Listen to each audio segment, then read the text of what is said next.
सरसब्ज जंगल में एक बड़ा सा हाथी रहा करता था। वो हमेशा संजीदा रहता और हर वक्त काम में मसरूफ रहता। कभी दरख्तों से फल तोड़ता, कभी अपने घर की सफाई करता।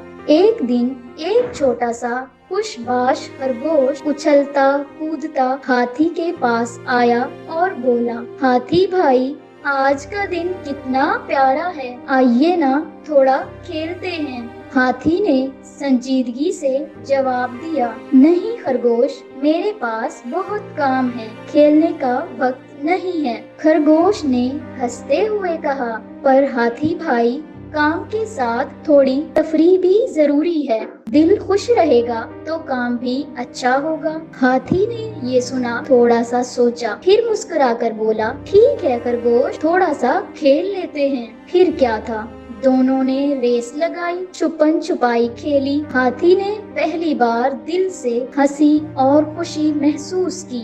शाम को हाथी ने कहा, शुक्रिया खरगोश, तुमने मुझे सिखाया कि जिंदगी में सिर्फ काम नहीं, खुशी और खेल भी बहुत जरूरी हैं। खरगोश ने शरारत से कहा, अगली बार भी मेरे साथ खेलेंगे, वादा करें। हाथी ने हंसते हुए कहा, पक्का वादा।